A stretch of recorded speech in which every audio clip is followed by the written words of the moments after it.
For me, Karen, hindi naman kapansanan ang pagiging bago eh. Hindi rin lamang yung pagiging matanda na.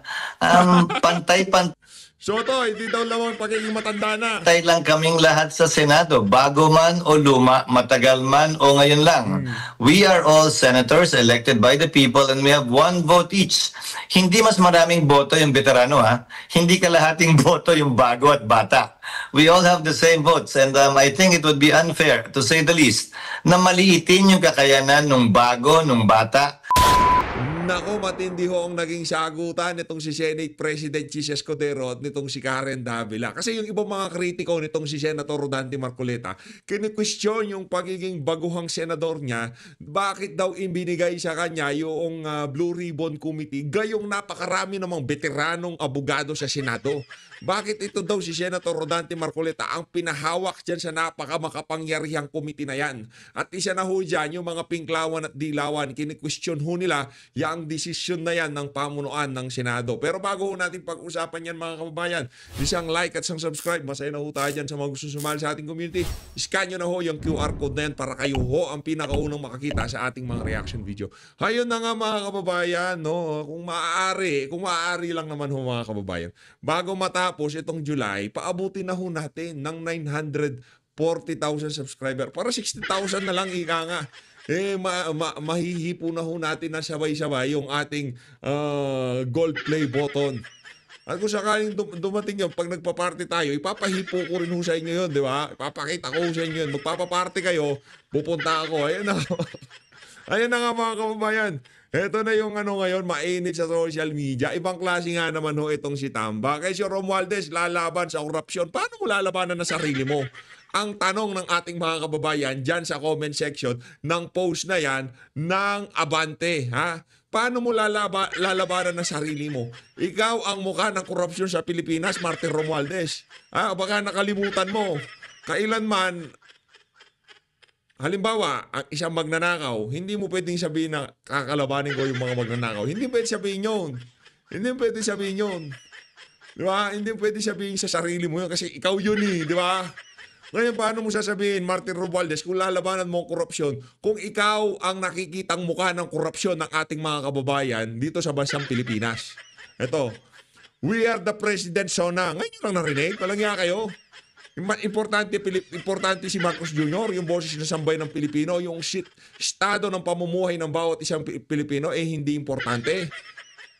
Boses lang ni Marcos Jr., pambihira. Pagka nga naman pinaglalaroan tayo nito mga magnanakaw na to, mga bangag sa kapangyarihan, we take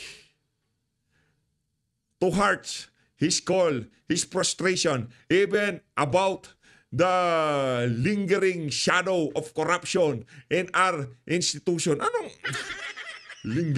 kayo yung shadow nyo yun. Yung lingering shadow. Baka hindi nyo nakikita liwanag tapos yung shadow nyo, yun yung nakikita nyo. Yung paligid-ligid na yung anino ng korupsyon na paligid-ligid sa inyong institusyon. Anino nyo yun eh. Langyang yan, Mr. Speaker. Sa inyo ho yung anino na nakikita nyo. Baka sa sobrang kabangagan nyo, kala nyo kung kanino-anino yan. Anino nyo ho yan. As Speaker, I share his concern. Ano siya? And I accept his challenge, not with defensiveness, but with determination. Tigilan mo kami, Martin Romualdez. Ito matindi about the lingering shadow of corruption in our institution. Matindi talaga, no? Meron pa nalalaman na lingering sa inyo rin naman yung shadow na kailanman di ba nakasulat din sa Biblia yon, di ba, yung kailanman yung isang bahay na naglalaban-laban hindi magtatagumpay. Kaya kayo diyan sa House of Representatives nagkakaisa kayo para magtagumpay kayo sa pagiging kurakot, di ba? Kasi kung sarili nyo mismo kakalabanin nyo, paano magtatagumpay ang bahay na yan? Nagkakaisa kayo para pag nakawa na sambayan ng Pilipino. Sana wag naman ho kayong masaktan dahil yan ho pag magkakasamang obserbasyon ng ating mga kababayan na kayo dyan sa House of Representatives ang muka ng kakurakutan sa sambayan ng Pilipino. Di ba? Hindi kung sino-sino pagka sinabi mong, kaya nga binasyagan kayong congressman eh. Lahat na lang tinutungan nyo eh. Di ba? Kinukutungan nyo eh. Di ko sinasabing ikaw. Ang sinasabi ko, the whole institution nababahiran ng kakurakutan dahil sa mga insertion dito, flood control dyan, ayuda dito, pirmahan sa impeachment. Napakarami hong kabalbalan. Kaya kung sino man mga kababayan natin na makapuna sa inyo sa mga ganyang klaseng bagay, wag naman ho kayo siya na magalit. Sunod na ho natin itong ito isa rin kups to eh. Itong mama na to. Matindi pagkakups nito. Isa ito sa mga bumibira kay VP Sara. Sino nga kasi? Ito si Kit Flores. Si Kit Flores sabi niya, umamin ka na please. Flores tells viral Sabong watcher to come out. Spare house of bad press. Brad, mapa merong nanonood na sabongero, walang nanonood na sabongero. Pare-pares lang ang paningin na sambayan ng Pilipino sa inyo. Kayong lahat dyan sa House of Representatives, ang mukha ng korupsyon ngayon sa ating bansa. Nung tinutuko, gaano ba kakurakot ang House of Representatives? Hindi kahit na sila na mahiya ng presidente, nagpalakpakan pa. Di ba? Ganun nung sila kawalang hiya. Oh. Itong si Kit Flores, ipinapalabas niya, labas ka na daw para doon sa tumatalpak sa House of... Anong toka. Eto, kaya Attorney Ferdy tayo. Pasadahan natin na mabilisan para maintindihan ng ating mga kababayan kung ano nga ba yung inihain nilang petition for indirect contempt para doon sa mga bidabidang mga individual. Nung ilinabas ng Korte Suprema ang desisyon nila doon sa petition kaugnay sa impeachment nitong si Vice President Sara Duterte. Sa ating Korte Suprema na ginampanan lamang ang kanyang constitutional duty sa pag-i-invalidate o pagpapawalang bisa ng impeachment complaint dahil talaga namang garapalan ang constitutional violation. Ang mali dyan ay ang House. Lousy sila. Nag-shortcut sila. They cut corners. Pagkatapos, ang sisisihin nila, Supreme Court, kaya sila tumpalpak. So pinaglalaban po namin, baka sabihin ng mga ibang tao ay walang sumusuporta sa rule of law. Kaya pinapakita po namin, marami po kaming sumusuporta sa rule of law. Sir, bakit mahalaga na igalang ang desisyon ng Supreme Court bilang abogado, sir? Sapagkat ang kapangyarihan po ng Supreme Court na siya ay maging final arbiter ng mga constitutional issues ay nasa Constitution mismo. Kung hindi mo... Final arbiter pala eh. Ika nga sila may final say. Kung paano yung ating saligang batas. Ano ba siya? Hindi ang House of Representatives. Mga mukha ng korupsyon yung mga congressman dyan. Di ba? Hindi, ito, real talk lang tayo dito. Alangan naman sugarcoat pa natin yan, di ba? Sino ba ang mukha ng korupsyon na sambayan ng Pilipino? I-comment nyo sa baba. Di ba? Mga congressman kagad. Pagka naiisip nyo, sino pinakamalakas mangurakot sa Pilipinas? Di ba? Kagad papasok sa utak ng ating mga kababayan, ay si congressman. Kaya paano mo lalabanan ng korupsyon, Martin? Galingan mo. Kayang galangin ang pinakamataas na batas dito sa Pilipinas, paano mo gagalangin ang ibang batas? At nakakalungkot, mga mambabatas pa ang mga nangunguna sa pagsasabing dapat wag sundin ang Korte Suprema. Anong klaseng pag-iisip yan? Kahiya-hiya po tayo niyan. Sir, huli na lang, ano ang mensahe ng Citizens Crime Watch sa Supreme Court? Ang mensahe po namin sa aming mahal na mahistrado, huwag kayong matakot. Nandito po kami. Hindi po namin kayo iiwanan. Ang mga ordinaryong mamamayan ay nasa likuran nyo. At kung kayo po ay patuloy na alipustahin at hindi susundin ang inyong mga order, ang inyong mga resolusyon, ay maghahalo po ang balat sa tinalupan. Kami na po makipaglaban para sa inyo. Para sa Korte Suprema, bataan nyo si PH Update. Ako sumusunod sa rule of law.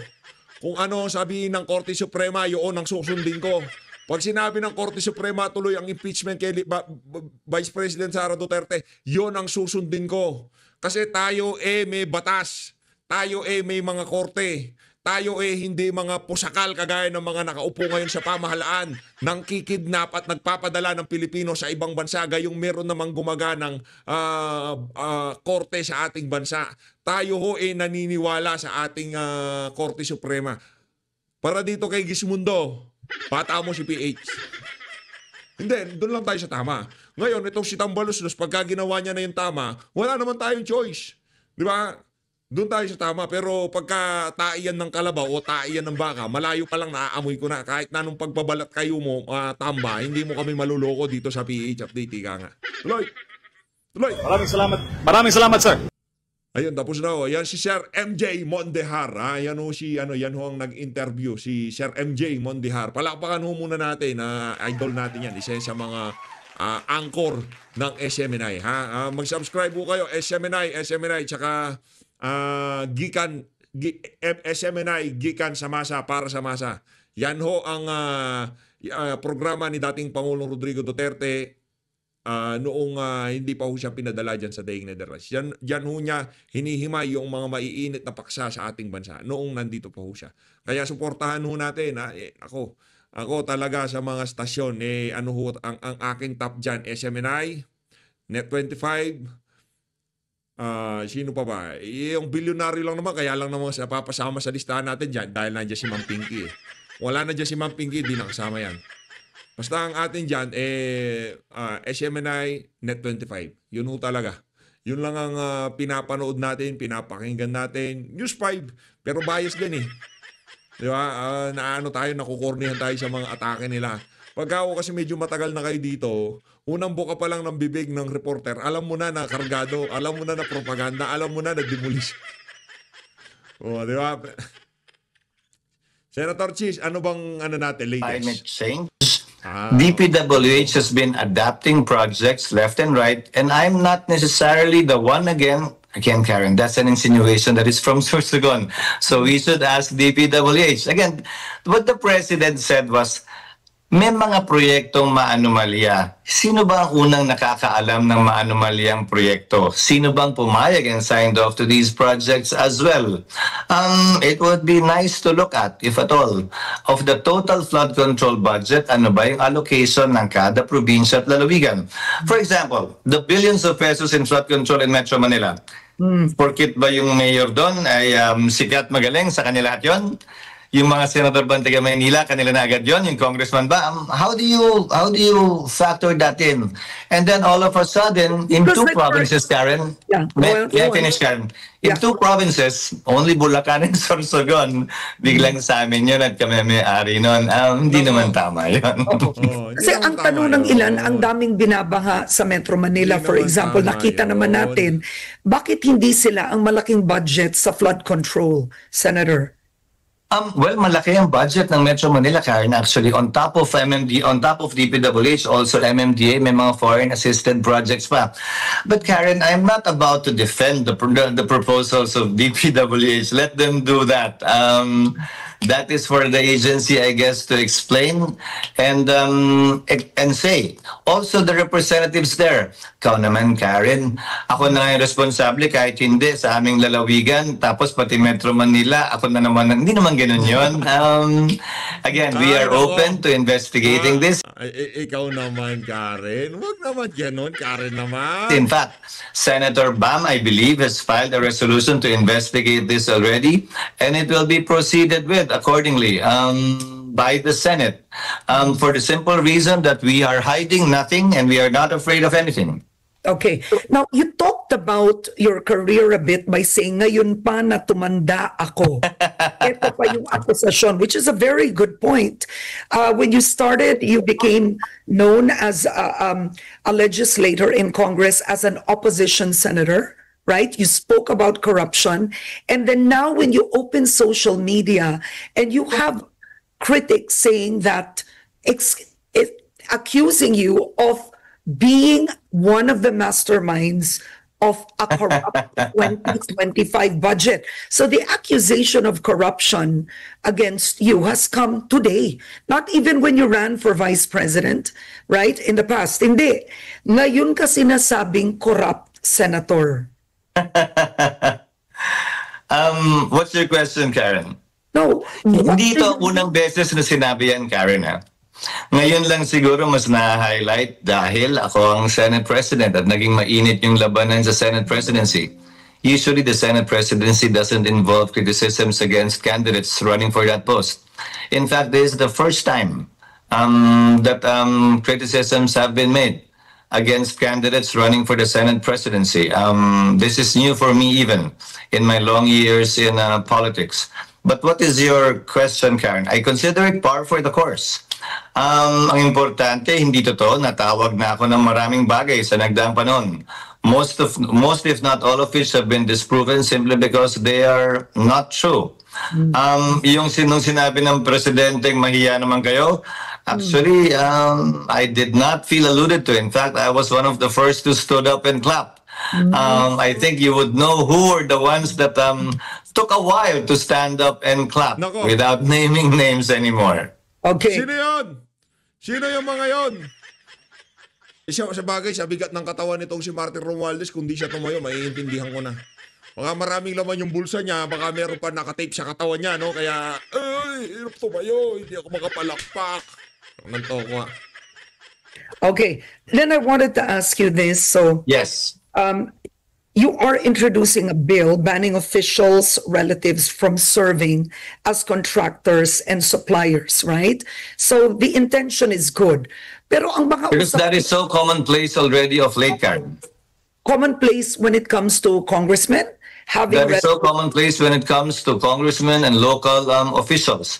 In fact, if I recall Senator Lacson's interview recently correctly, he actually gave a number. There are 60 or 65 members of the House who are. I'm not aware of any in the Senate who are either contractors or suppliers. It should be prohibited, Karen. It should be covered by the Anti-Graft and Corrupt Practices Act as a conflict of interest. However, the practice has always been to simply divest to the wife, divest to the son, divest to the daughter, and say they have no part in it anymore and therefore they have no conflict of interest. We're trying to stretch that up to the fourth civil degree of consanguinity and affinity, meaning to say hanggang sa first cousin. In fact, baka nga pwedeng palawigin pa. In the hope, Karen, na kung malayo-layo na't malayo na, pues wala ng control, wala ng impluensya, pwede pa nga siyang takbuhan pa siguro kung sakasakali. Okay. Now, do you think this will make a difference considering you have word on the street saying ang hinihingi na ng politiko bago pa na itayo yung kali ay 30% ahead daw sa actual na kontrata? I'm sure you've heard this already, Senator. Will this make a difference? It will make a difference, Karen, kasi medyo nagbago na daw din yan eh. Kung pagkikinggan mo rin yung mga kwento-kwento, hindi na nanghihingi ang politiko. Sila na mismo ang nagpapagawa, Karen. At yan ang sinusubukang iwasan ng panukalang batas na ito. Okay. In fact, I got a text from Congressman Sandro Marcos last night, although I slept early. I saw it this morning, that he wanted to co-author that measure as well. And I happily agreed to have a counterpart version of this bill in the House. Okay. Now, before we leave, Ito talagang si Sandro, bida-bida, no? Anak ng toko, magagalit sa iyo yung mga yung Ako Bicol magagalit, yung Tingog magagalit, sino pa ba? Yung mga Gonzales magagalit.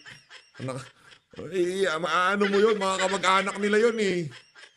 O sino pa, yung One Rider Party List magagalit.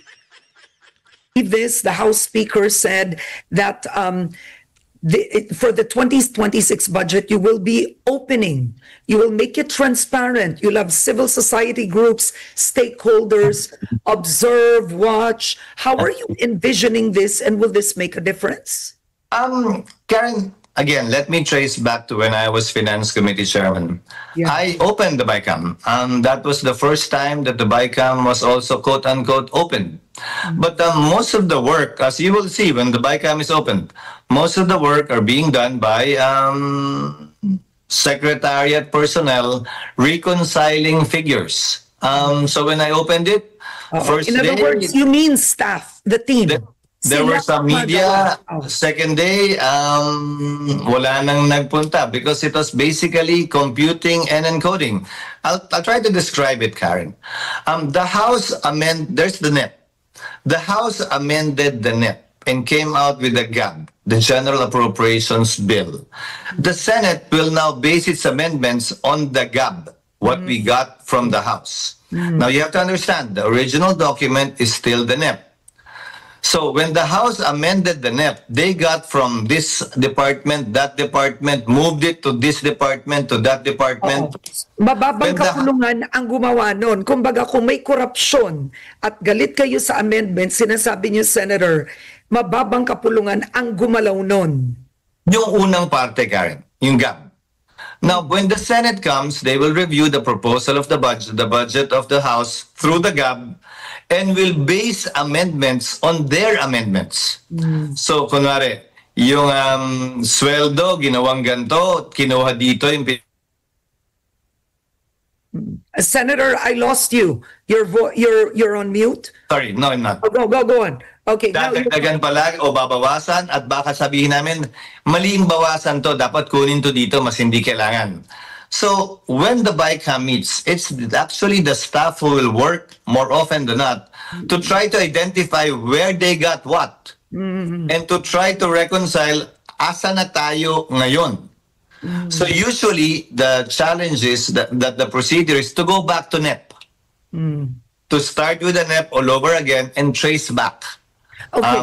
Kung saan napunta yun. That's So- most of the job, Karen. Yeah, but... Then, after it's consolidated, it'll be presented to the members of the BICAM who will either complain, object, agree. Now, that part, that should be covered by media as well. During my time, we made it open to the public. Okay, because you've read reports, I'm sure, that it was, alleging the small BICAM, which I asked you, wherein these last-minute realignments came in, and reports that former finance chairperson, committee chair, Senator Grace Poe was sidelined. She was not fully informed of the changes. She didn't know what was happening. What's your reaction to that, Senator? It's an unfair comment, Karen, because it strikes at her competence insofar as the job is concerned. They're forgetting. Senator Grace has been a member of the Senate she graduated in fact, just last 2025. Paano yun? Yung counterpart naman niya, ano naman siya? Anghel, sobrang bait, sobrang linis at walang ginawang mali. Again, these are unfair accusations that simply don't fit the character of the persons being Hindi, may imbestigahan naman yan. insinuated against, Imbestigahan yan. and fits more, I guess, the other characters involved in this picture. You were one of the controversial figures nationally with this impeachment case against the vice president. First, I want to ask you, do you feel vindicated by the Supreme Court ruling, considering some have accused you of intentionally delaying the impeachment trial? Yes, Karen, and I throw it back at them. 5 of the 11 orders of the Supreme Court to the House was actually the same order we gave to the House with respect to compliance with a 1-year ban. Alam mo kung ano nakakatawa dito sa mga kritiko ng impeachment na ito na ginawa ng Senado? Sabi nila noon, let me quote, for example, Chairman Monsod, sabi niya, walang kapangyarihan ng Senado magdesisyon tungkol sa 1-year ban. Wala silang pakialam dyan. Korte Suprema lang ang pwedeng magdesisyon kaugnay niyan. Nung nag-decide ang Supreme Court, Karen, ang panawagan ngayon ng mga taong yan, dapat Senate mag-decide, hindi ang Supreme Court. Overreach yan. The Senate can still continue. Ano ba naman yan, Karen? The rule and the law and the Constitution has to remain the same regardless of your position, regardless of who you're against, regardless of who the case is against. Pangalawa, siguro, itong desisyon ng Korte Suprema tuloy, pinapaniwala ako na baka naman kaya minamadalian ng Kamara. Baka kaya nagigil silang madali niyan. Ayaw antayin yung desisyon ng Korte Suprema dahil alam nilang may balljack at gustong pangunahan na agad ng Senado para sabihin na nasa gitna naman tuloy na natin, tapusin na natin. Ano ay nang gagawin ng Senado pagdating nun? We will acquit or convict later on to find out that the Senate had no jurisdiction to begin with. That would have put us in a very precarious situation. That's why the exercise by the Senate, not only of myself, with abundant caution with respect to this impeachment, deciding to do it the right way, I believe was indeed vindicated by the decision of the court, which, Karen, the court said is immediately executory. I know. So now, being a lawyer yourself, what infirmity did you spot when it reached the Senate? What we precisely asked them in our twin orders. Number one, compliance with the one-year ban. We did not say they did not comply, but we wanted them to present proof that they indeed complied. And number two, for the next Congress, this Congress, the 20th Congress, Karen, to indicate to us that they still persist or decided to push through with it. I believed, Karen, that tatawid ito sa 20th Congress. But there are 2 or 3 concurring opinions, not part of the majority opinion, Karen. 2 justices that said, hindi ito tatawid. Hanggang 19th na lang ito. So yung ikalawang order ng Senado, medyo tinatch-upan ng ilang maestrado ng Korte Suprema sa kanilang concurring opinion. Again, proving the concerns of the senators, 18 at least of us, correct and well-founded. So, what happens now? Let's move forward, no? You have the Supreme Court saying it is unconstitutional, deemed null and void, immediately executory. So, being a co-equal branch of government, what happens now, Senator? What do you do with the situation? May kulang ka, Karen. Null and void ab initio. Yes. And the next paragraph stated that the Senate never acquired jurisdiction over it. What will we do? As I said and as I keep on saying, tinutwist lang ng ibang kritiko ng Senado na pagbobotohan pa, konstitusyon na, may desisyon na, pagbobotohan.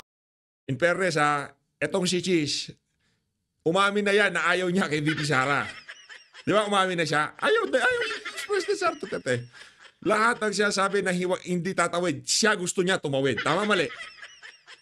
Pero nung nagsalita ang Korte Suprema, dahil kailangan respetuhin at Senate President siya, abogado siya, dapat magpakita siya ng magandang halimbawa na kailangan nating igalang ang rule of law. Kahit na ayaw niya kay VP Sara, kahit natatawid na ang impeachment from 19 to 20, rinispeto pa rin niya.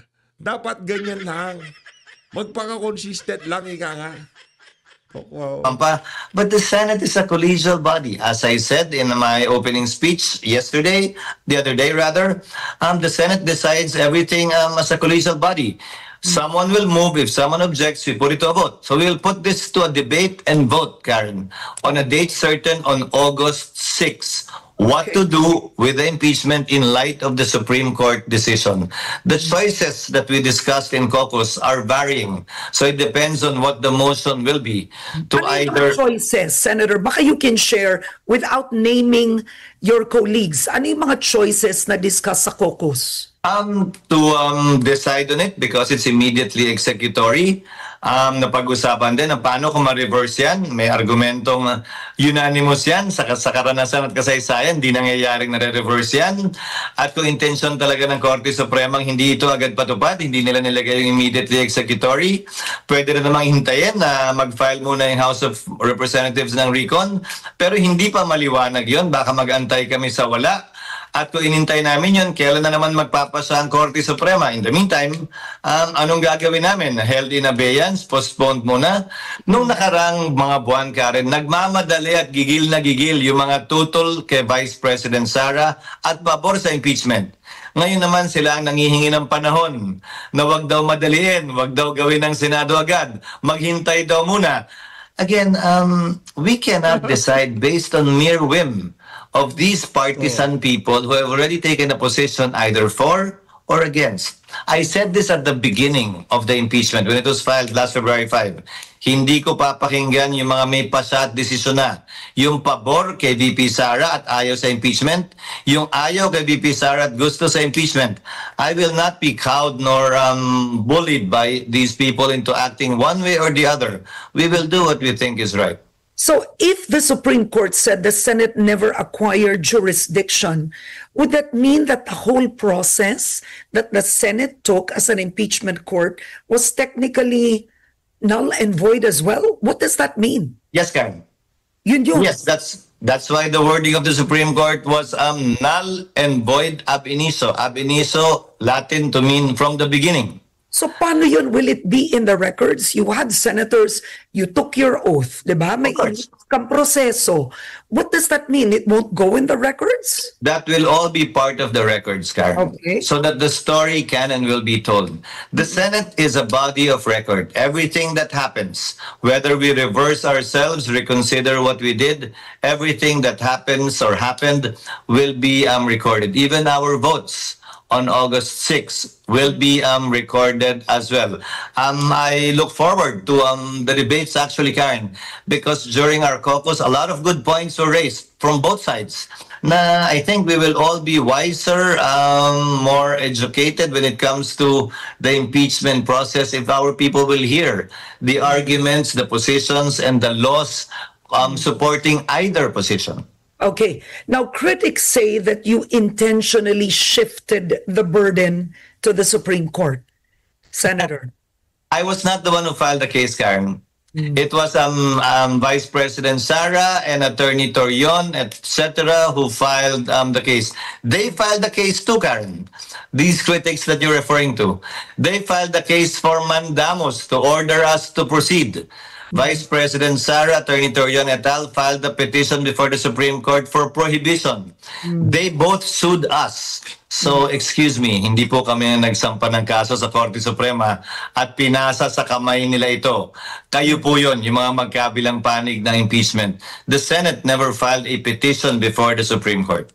Okay. Now, let's talk about the Senate presidency. You having 19 votes, am I correct? 19.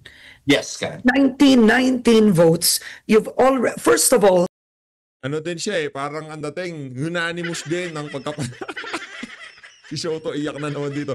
Tigilan nyo na si Soto. Hindi na nag-ano kayo. you were up against a former Senate president who is also your party mate. I mean, take me through that. Why did you both not discuss it, right?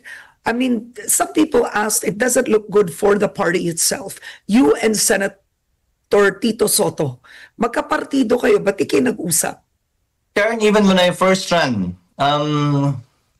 only one party mate of mine out of 4 in the Senate voted for me in the 19th Congress in May.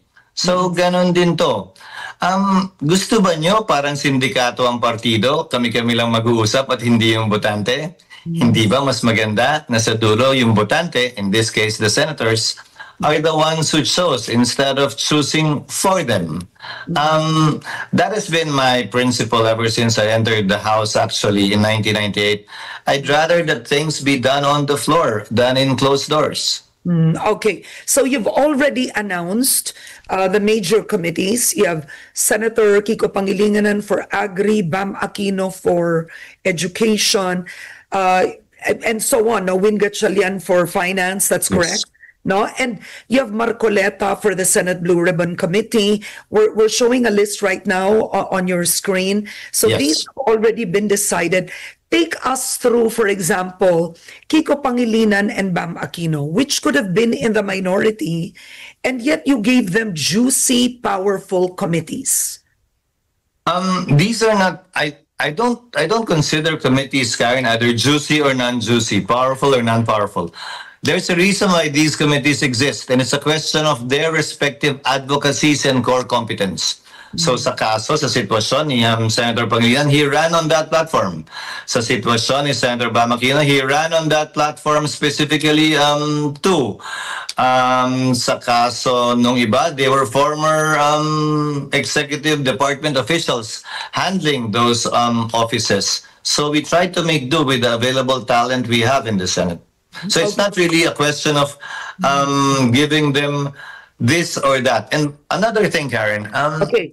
And I wanted to ask you, before you move, Yes. if newcomer Senator Marcoleta, no, who scored very strongly in the Senate race, but he's a newcomer, and I don't think historically a newcomer's ever been given the Senate Blue Ribbon Committee. No, I mean, it doesn't mean he'll do a bad job, not at all, but it's a surprise to many that a newcomer is the chairman of the Senate Blue Ribbon Committee, and some have said it was your way to essentially court and win over the Duterte bloc. What are your thoughts? How did that happen? Again, Karen, that's par for the course because I think these accusations were raised during the campaign for Senate presidency. Senator Marcoleta is not a newcomer in the Senate perhaps, but not in the House. Nakasama ko si Senator Marcoleta nung nasa Kamara pa lamang ako. So he's been in Congress for quite some time. He's a litigator, he's a practicing lawyer, and I think neophyte or not, he will do a good job as the Blue Ribbon Committee chairperson and raise the flag of the institution through his stewardship of this committee. For me, Karen, hindi naman kapansanan ang pagiging bago eh. Hindi rin lamang yung pagiging matanda na. Pantay-pantay Soto, hindi daw lamang pagiging matanda na. lang kaming lahat sa Senado. Bago man o luma, matagal man o ngayon lang. We are all senators elected by the people and we have one vote each. Hindi mas maraming boto yung veterano ha. Hindi kalahating boto yung bago at bata. We all have the same votes and I think it would be unfair, to say the least, na maliitin yung kakayanan ng bago, ng bata at sabihing mas may kakayanan. Automatic yung mas nakatatanda o mas matagal nang nanilbihan. Okay, now your colleagues, no? You have Senator Mig Zubiri, who was former Senate President. I mean, he was ousted. You have Senator Loren Legarda, Lacson Soto. These are senior senators. You've worked with them, through several Congresses, and they're now in the minority. Would you want to change the situation and have them over to join the majority? Is that possible? No, Karen. In a democracy, you cannot dictate. In a democracy, you allow a free vote for them to decide freely. As you said yourself, the two former presidents, one of whom wanted to be the Senate President again, decided to be in the minority, and I respect that. I look forward to working with them. I look forward to engaging them with respect to the meaningful pieces of legislation we will be discussing and passing. Are you in speaking terms? I mean, this is quite personal, but Ayun na nga mga kababayan, dito na natatapusin ang ating reaction video. Bottom line dito, hindi natin pwedeng maliitin niya si Rodante Marcoleta. Sa tingin nun natin sa lahat ng senador ngayon, siya ang pinaka-qualified na maging Blue Ribbon Committee Chairperson. Yan lang ho si Senator Rodante Marcoleta. Dahil sa husay niyan, sa tapang niyan, hindi ho basta-basta magpapakahon yan doon sa mga nag-aaring wuri dyan sa Malacanang at House of Representatives. As always, maraming salamat po sa pag-support sa Page Update. Mag-ingat po kayo lahat. Mahal natin ng Pilipinas. Maraming salamat mga kababayan.